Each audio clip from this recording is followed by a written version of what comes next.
हम लोग 2 भाई और 3 बहनें हैं।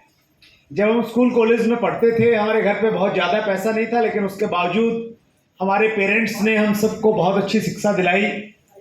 मैंने 1996 में दिल्ली यूनिवर्सिटी से पोस्ट ग्रेजुएशन किया, एमए इन संस्कृत।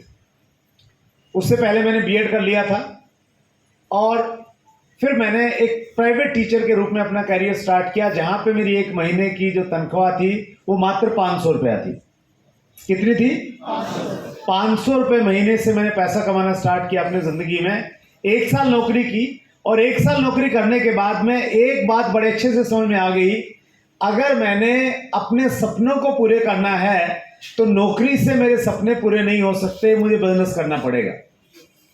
नौकरी करने वाले कुछ लोग हैं हमारे बीच में, एक बार हाथ देखना चाहता हूं आपके, जो नौकरी करते हैं, सरकारी प्राइवेट किसी भी तरह की। बहुत सारे साथी हैं। मैं आपसे पूछना चाहता हूं, क्या नौकरी करके हम एक लंबी सी गाड़ी ले सकते हैं सर? बड़ा सा बंगला बना सकते हैं?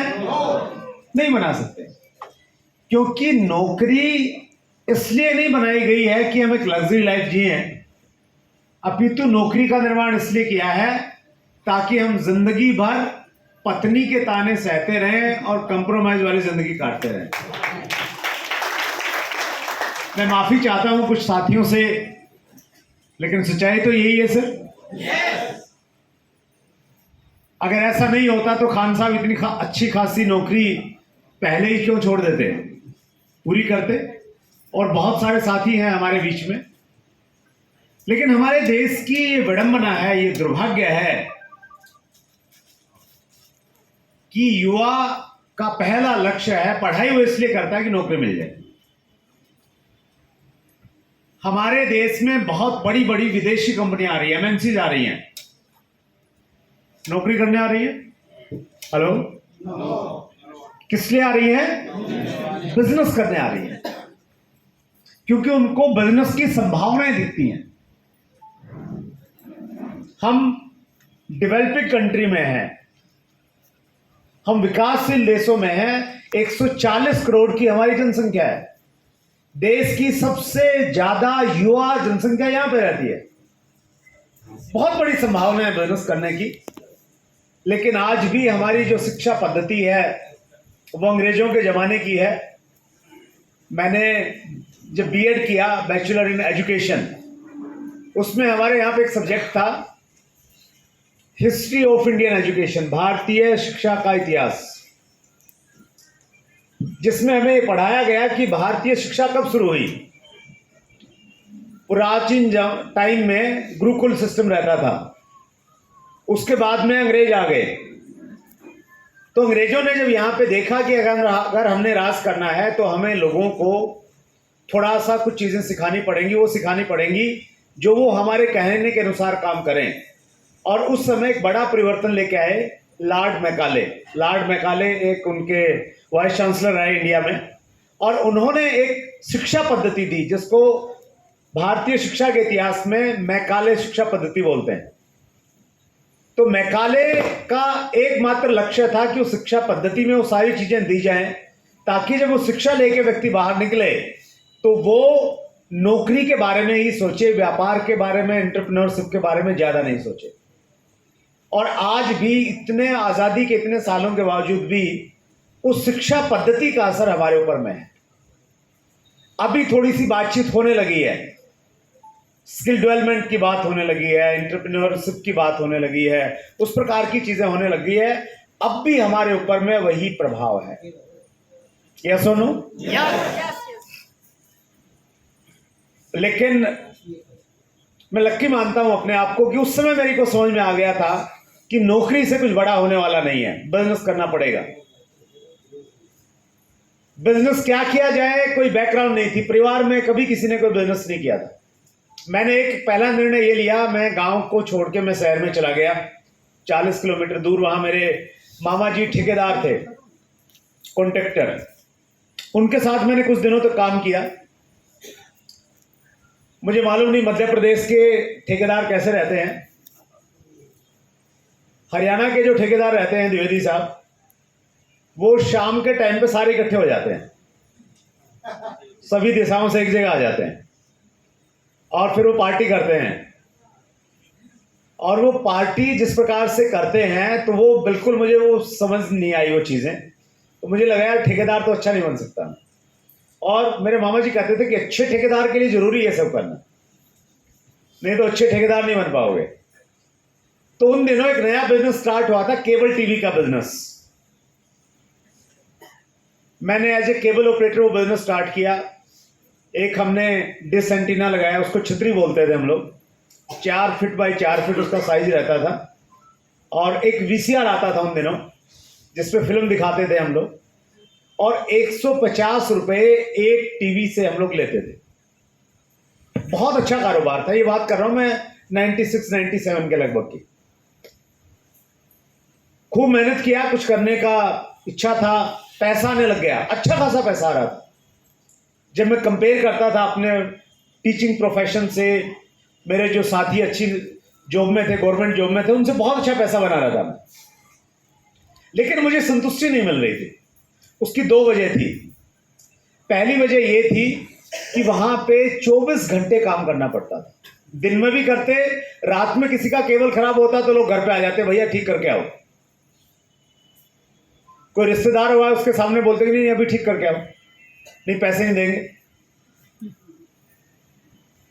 दूसरी समस्या यह थी कि जिस क्षेत्र में मेरे केबल के कनेक्शन थे, वहां पे अगर मैं जा रहा होता गली से तो लोग पीछे से आवाज मारते थे और बोलते थे केबल वाले सुनना। क्या बोलते थे? केबल वाले सुनना। जैसे आप बुलाते हैं ना रिक्शा वाले, सब्जी वाले। इस दुनिया में कोई भी आदमी कुछ भी काम करे और उसका कैसा भी नाम हो, चाहे उसका नाम बुंडू राम हो, मतलब जो आप नाम अच्छा नहीं लगता हो ना, कुछ भी नाम हो, लेकिन हर आदमी ये चाहता है कि जब भी बुलाया जाए ना उसके नाम से उसको बुलाया जाए। मुंशी प्रेमचंद जी ने इसी बात को कुछ इस तरह से लिखा है कि मानव की अभिलाषा है कि उसका नाम सफेद कागज पे काले अक्षरों में लिखा जाए और दुनिया उसको पढ़े।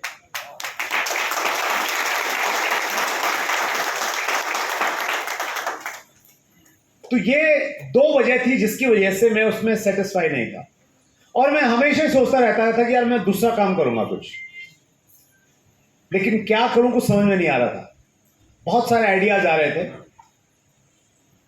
आपने वो कहानी सुनी होगी प्यासे कब्बे वाली, वंस देयर वाज ए करो ही वाज वेरी थर्स्टी। ध्यान है कुछ लोगों को? उस कहानी का एक मोरल था, और हर कहानी जो हमें पढ़ाई जाती थी वो इसलिए पढ़ाई जाती थी कि ताकि हम उससे शिक्षा लें और अपनी जिंदगी में उसको अप्लाई करें। लेकिन हमने वो सारी कहानियां इसलिए पढ़ी हैं कि अगर अच्छे से पढ़ ली, रट ली, तो 10 में से 10 आ जाएंगे। हेलो? जो कहीं ना कहीं मैकाले की शिक्षा पद्धति का असर दिखता है। उस कहानी का मोरल था, where there is will there is way, जहां चाह वहां। हजारों साल पहले भी ये सही थी, आज भी सही, और हजारों साल बाद भी ये सही रहेगी। अगर आपको किसी भी चीज की सच्ची चाहत जिस दिन पैदा हो जाएगी, ऊपर वाला आपको रास्ता दिखाएगा और आप वहां तक पहुंच जाएंगे। और ये सब जब मेरे दिमाग में चल रहा था, उसी समय मेरे एक दोस्त ने मुझे कॉल किया, बोले मेरे घर पे आओ, कुछ बात करनी है। जब मैं उनके घर पे गया तो मैंने देखा 2-3 लोग और वहां बैठे हुए हैं, और वहां पे कोई बाहर से सज्जन आए हुए थे। वहां पे मैंने पहली बार अपनी जिंदगी में 3 शब्द एक साथ में सुने, RCM, राइट कॉन्सेप्ट मार्केटिंग। इन 3 शब्दों में इतनी ताकत है। अगर आपने इन 3 शब्दों पे विश्वास रखा और अपने आप को समर्पित कर दिया इनके सामने, ये 3 शब्द आपकी जिंदगी को पूरी तरह से बदलने की ताकत रखते हैं।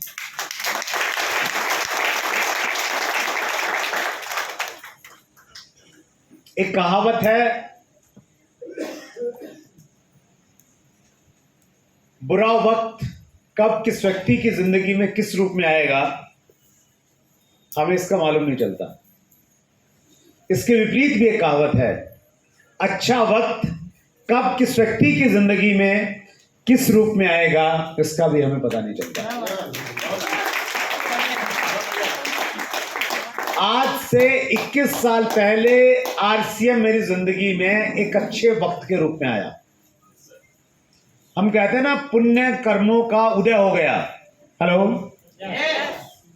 तो जब पुण्य कर्मों का उदय होता है कुछ घंटी वंटी बजती है, हेलो, कुछ अलग तरह का म्यूजिक चलता है, कोई भविष्यवाणी होती है आसमान से, कुछ नहीं होती। वो परमात्मा आपको माध्यम बनाता है और उस माध्यम के माध्यम से कुछ चीज आपको मिलती है। इसको व्यापार की भाषा में बोलते हैं अपॉर्चुनिटी। क्या बोलते हैं? अपॉर्चुनिटी, अवसर, आगे बढ़ने का अवसर। आज से 21 साल पहले ये अवसर मेरी जिंदगी में आया, मैंने इसको ज्वाइन किया। शुरुआत में मैं बहुत ज्यादा सीरियस नहीं था, मेरे भी बहुत सारे प्रश्न थे। मुझे भी लगता था कि जब लगता ही कुछ नहीं है तो आएगा कहां से। व्यापार तो बड़ा वो होता ना जहां ज्यादा पैसा लगे। द्विवेदी साहब बड़े बड़े बिजनेस करते हैं, 2 करोड़ 5 करोड़ 10 करोड़ का इन्वेस्टमेंट लगता है तो लगता है बड़ा काम किया है, पेट्रोल पंप लगाया है, फैक्ट्री लगाई है ना। तो यहां लगाई कुछ नहीं, मुझे 1280 रुपए शायद मेरे लगे थे और 1280 में 3 पैंट और 3 शर्ट, नहीं 5 पैंट आती थी उस समय, 5 पैंट मिल गई थी मुझे। तो मुझे ये था कि यार बिजनेस कैसे होगा, काम क्या होगा, पैसा कहां से आएगा। तो और जब हम काम नहीं करते ना तो हम बहाने बनाते हैं, यस और नो। तो मैंने बहुत सारे बहाने बनाए अपलाइन से। जब भी वो थोड़ा पुश करते बोलते, मैं बोला नहीं अभी तो थोड़ा प्रॉब्लम है, घर में इश्यू है, अब थोड़ा ये हो गया, अब थोड़ा ये हो गया, अब फिर बाद में करेंगे, इंडिया पाकिस्तान के मैच चल रहे हैं, केबल का काम है, ऐसा वैसा। लेकिन जो स्मार्ट अपलाइन होते हैं ना, स्मार्ट अपलाइन, वो मालूम क्या करते हैं? उनको ये मालूम है कि किसी व्यक्ति का सही अगर ये देखना है ये करने वाला है या नहीं करने वाला है, तो वो उसको इस प्रकार की मीटिंग में बैठा देते हैं। एक बार ये टेस्टिंग है, और मेरे अपलाइन को ये मालूम था और वो मुझे जबरदस्ती करके इस प्रकार की मीटिंग में लेके आ गए। इसलिए मैं कह रहा था आपसे कि ज्यादातर लोग पधरवाए जाते हैं, पधारते नहीं हैं। और जो पधरवाए जाते हैं ना तो उनकी ही निशानी रहती है, क्योंकि मैं वैसे पधरवा गया था, वो ताली नहीं बजाएंगे।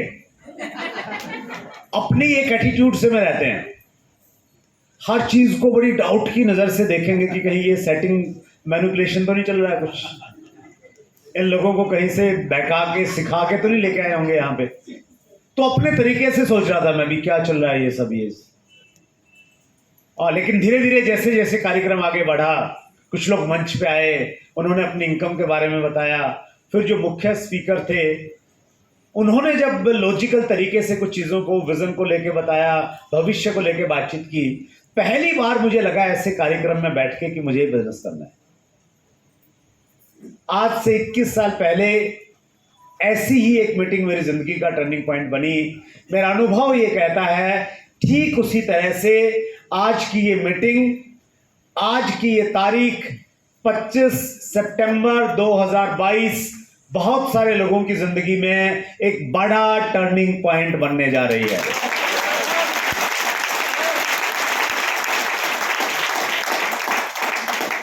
क्योंकि एक कहावत है, बड़े लक्ष्य बड़ी मीटिंगों में लिए जाते हैं।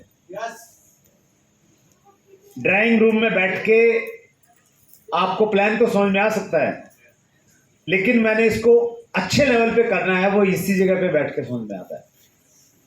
तो ऐसी जगह बैठ के मुझे रियलाइज हुआ कि मुझे ये करना है, और मैं बड़े जोश में आ गया। मीटिंग से ना जोश आ जाता है हम सब में, तो बड़े जोश में आ गया मैं, बड़ा एक्साइटेड किया, सब तो मैं कमाल करने वाला हूं। बड़ा एक्साइटेड होके जब मैं लोगों से जाता था मिलने के लिए तो बड़े अच्छे विचार रहते थे, उससे बात करूंगा, ज्वाइन, उसको पहले प्लान दिखाऊंगा, फिर ज्वाइनिंग करवाऊंगा, फिर उसकी लिस्ट बनवाऊंगा और ऐसे करके उसको रॉयल्टी पे लेके जाऊंगा। लेकिन जब वापस आता था तो चाय पी के वापस आ जाता था। इतना हेजिटेशन था कि शुरू ही नहीं कर पाता था। मतलब बैठे बैठे सोचता रहता कि अगर कभी मौका मिलेगा तो शुरू करूंगा। सामने वाला पूछता भी किस लिए आए थे, क्यों आए थे, मैं कहता नहीं बस मैं ऐसे ही आ रहा था, ऐसे ही बस। और वापसी में फिर सोचता यार एक बार बोल तो देता तो अच्छा रहता। इतना ज्यादा हेजिटेशन था मेरे अंदर। और शुरुआत में ईमानदारी से बताऊं, मुझे लगता था मैं आरसीएम के लिए फिट नहीं हूं, मैं नहीं बना, मेरी नेचर नहीं है, मैं नहीं कर सकता, लोगों से मिलना जुलना ये सब मेरे बस की बात नहीं है। और आप में से भी कुछ लोग ऐसे होंगे जो भी रिसेंटली आरसीएम से ज्वाइन होंगे, 2-4 महीने का उनका अनुभव रहा होगा, उनको अच्छे परिणाम नहीं मिल रहे हैं, तो उनको लगता है कि नहीं मैं नहीं कर सकता, आरसीएम बढ़िया है, मैं नहीं कर सकता। क्यों नहीं कर सकता? मेरे पास लिस्ट नहीं है, लोग नहीं है, मेरे अंदर हेजिटेशन है, मैं ऐसे स्टेज पे आके बोल नहीं सकता, मैं किसी को कह नहीं सकता, मैं मीटिंग में नहीं बुला सकता, मेरी पोजीशन ऐसी है। तो ऐसे बहुत सारे कारण आपके दिमाग में आते हैं कि आप क्यों नहीं कर सकते।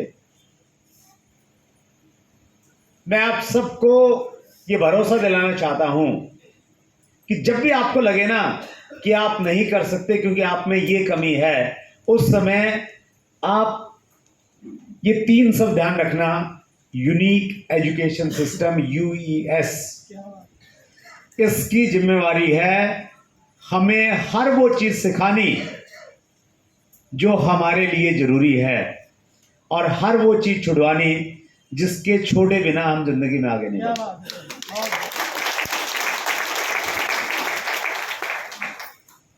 अगर आपको हेजिटेशन है, ये एजुकेशन सिस्टम कौन चलाता है?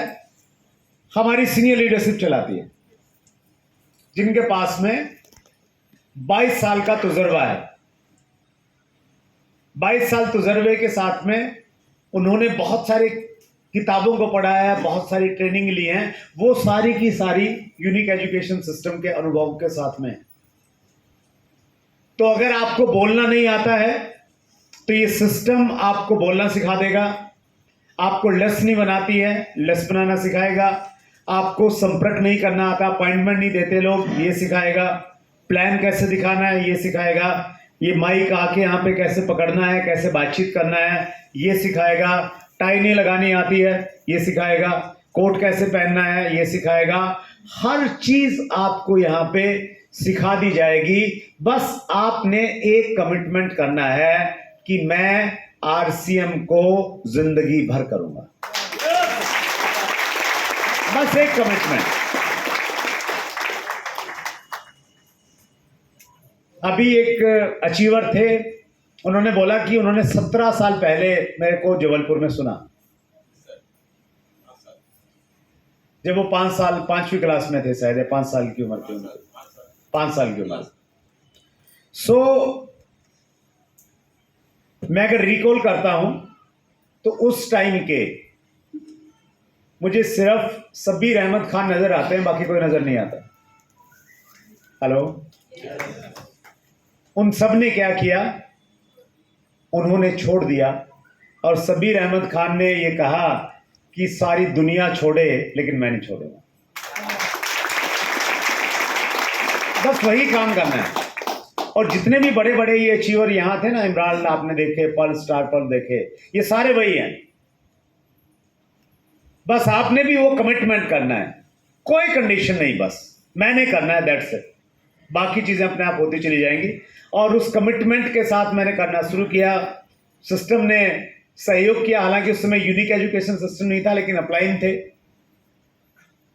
मुकेश कोठारी जी की ऑडियो सुनी उन दिनों हम लोगों ने, और उन सब का परिणाम ये रहा कि धीरे धीरे मैंने आरसीएम बिजनेस में आगे बढ़ना स्टार्ट किया और चलता चला गया, निरंतरता के साथ में काम किया, और उसका परिणाम ये है कि डायमंड की पिन मेरे पास में आ गई है।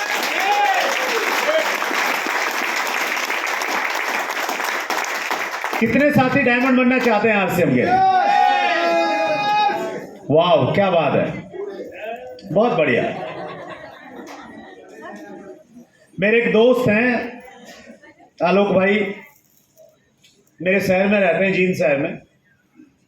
उनके अपने दूसरे व्यापारी हैं, काफ़ी अच्छे होटल्स के बिजनेस हैं। तो जब मैं डायमंड बना, छोटा शहर, चर्चा हो जाती है, उस समय दिल्ली रहने लग गया था मैं। तो किसी ने आलोक को बताया कि यार वो तेरा दोस्त है ना, वो डायमंड बन गया है। तो उसका कॉल आया, बधाई बधाई दी कि भैया डायमंड बन गए, बधाई ये वो। तो फिर उसने बोला कि देखो यार, मैं तो बनिए का बेटा हूँ, मेरे को डायमंड की भाषा तो समझ में नहीं आती, ये बता हर महीने कितना आने लग गया है, उससे मेरे को मालूम चलेगा कि हाँ कुछ ठीक ठाक अचीव हुआ या नहीं हुआ। तो डायमंड एक ऐसा लेवल है सर, जहां पहुंचने के बाद में आपके पास इतना पैसा आता है कि आप पैसे से परेशान हो जाते हैं। हेलो, आप सोच नहीं सकते इतना पैसा मिलता है। तो जो पहली बार आए हैं उनको मैं बताना चाहता हूं, डायमंड को मैं एक ऐसा पैकेज मानता हूं जहां पहुंचने के बाद में आपको सारी चीजें मिल जाती हैं अच्छी जिंदगी जीने के लिए, जो भी चाहिए सब कुछ मिलेगा। कितने साथी हैं जो बहुत अच्छी जिंदगी जीना चाहते हैं, ग्रेट लाइफ जिसको बोलते हैं अंग्रेजी में, जो ग्रेट लाइफ जीना चाहते हैं। बहुत बढ़िया, थैंक यू वेरी मच। अब अगर हमने ग्रेट लाइफ जीनी है ना सर, आज के इस युग में 21वीं शताब्दी में, तो सबसे पहले क्या चाहिए? सबसे ज्यादा जरूरी किस चीज की है? पैसा। पैसा चाहिए। थोड़ा या ज्यादा? ज्यादा चाहिए ना। थोड़ा तो हम कमा ही रहे हैं कहीं ना कहीं से, तो थोड़े पैसे से बात बनने वाली नहीं है। तो हमें चाहिए, पैसा चाहिए, और कितना चाहिए? बहुत ज्यादा। इसको लिखता हूं मैं ढेर सारा।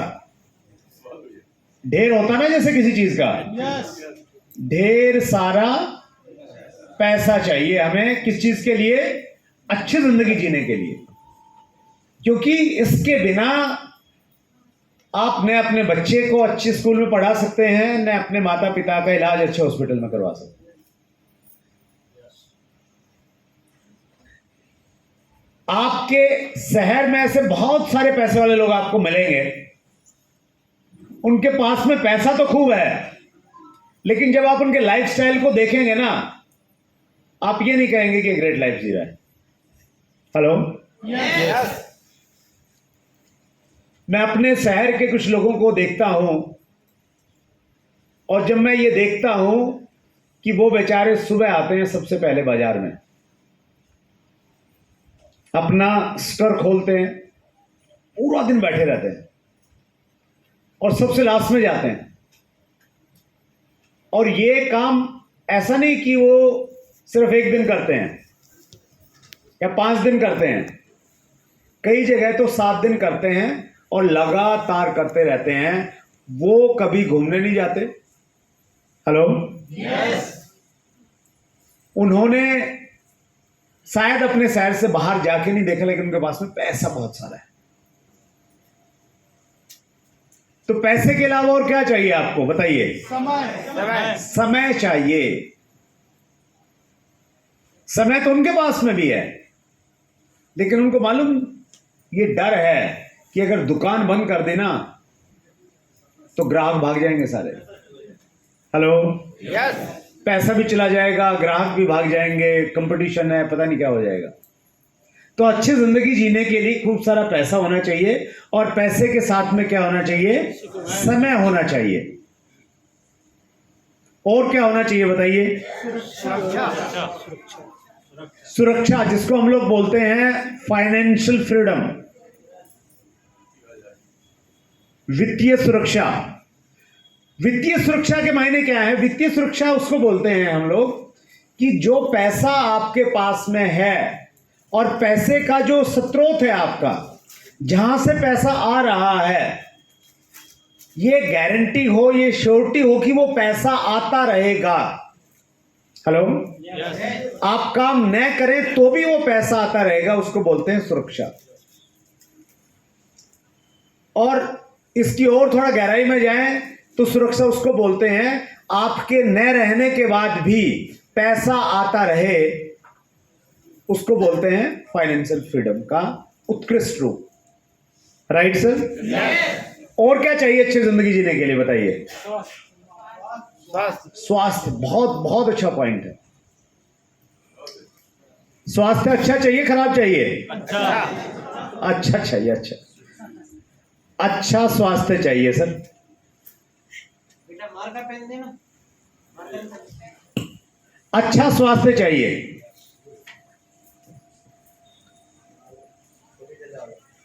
अभी खान साहब यहाँ पे मटक रहे थे, मटक नहीं बोलते ना, डांस कर रहे थे, बढ़िया।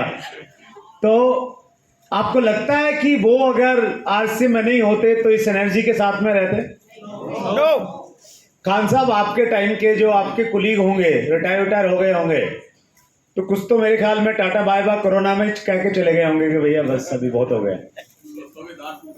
हाँ, किसी के दांत टूट गए, बाल उड़ गए किसी के, तो वैसे आ जाता होगी। हाँ हाँ हाँ, राइट। मैं तो उनके अपने बगल में उनको खड़ा नहीं करता। खान साहब कह रहे हैं कि उनकी बगल, मैं अपनी बगल में उनको खड़ा नहीं करता, मुझे असर आ जाएगा। चलिए, बहुत बढ़िया। ये किस चीज का असर है सर? ये संगत का असर है। अच्छा स्वास्थ्य इसलिए मिलता है। अच्छे स्वास्थ्य के लिए ना एक्चुअली एसोसिएशन बहुत इंपॉर्टेंट है। आपके दोस्त ड्रिंक करने वाले होंगे, उल्टा पुल्टा खाने वाले होंगे, आप जितना मर्जी अच्छा कोशिश करो तो आपका खराब हो ही जाएगा। आपके आजू बाजू वाले लोग थोड़ा हेल्थ कॉन्शियस होंगे, आप ऐसे माहौल में जाएंगे जहां पे न्यूट्रिशन की बात होगी, प्रोडक्ट्स की बातचीत होगी, अच्छे शुद्ध सामान की बात होगी, तो ऑटोमेटिकली उसका असर आपके ऊपर में आएगा ही आएगा। तो अच्छा स्वास्थ्य चाहिए। और क्या चाहिए सर? और कई सारी चीजें चाहिए। जैसे देश दुनिया में घूमना चाहेंगे आप, यस। उसको ग्रेट लाइफ कहेंगे, यस और नो? यस। और ये तो सारी की सारी ऐसी चीजें हैं जो टेंजेबल हैं, जिनको आप छू सकते हैं। कुछ अनटेंजेबल चीजें भी चाहिए ग्रेट लाइफ के लिए, जैसे सम्मान चाहिए, खुशी चाहिए, शांति चाहिए। क्या चाहिए? शांति, पीस ऑफ माइंड जिसको बोलते हैं। अच्छे संस्कार चाहिए, ये सारी की सारी चीजें चाहिए। लेकिन ये सारी की सारी चीजें मिलती तो हैं, एक साथ नहीं मिलती। हेलो, आप नजर मारेंगे ना आजू बाजू में, कुछ लोग मिल जाएंगे जिनके पास में खूब सारा टाइम है, बेरोजगार है बेचारे। उनके पास में क्या नहीं है? पैसा नहीं है। जिसके पास में पैसा है उसके पास में टाइम नहीं है। किसके पास पैसा टाइम है तो उसने पैसा कमाने के चक्कर में अपना स्वास्थ्य खराब कर लिया है। उसको बोलो चलो जी ये बेड़ा चलते हैं, थोड़ा घूम के आएंगे नर्मदा नदी जी के किनारे, तो वो बोलेंगे यार मेरा चलने फिरने की हालत नहीं है। राइट? तो ये सारी की सारी चीजें एक साथ में नहीं मिलती। लेकिन जब आप आरसीएम के डायमंड बनेंगे, एक एक करके ये सारी चीजें आपके पास में आ जाएंगी। तो आप मुझे बताइए कितने लोग आरसीएम का डायमंड बनना चाहते हैं? बहुत बढ़िया, उत्साही है इसके लिए? एक बार जोरदार तालियां अपने लीजिए, बजा लीजिए, उत्साह से भर लीजिए डायमंड जाने के लिए। डायमंड की यात्रा शुरू करने जा रहे हैं। जल्दी ही बदलेगा मंजर,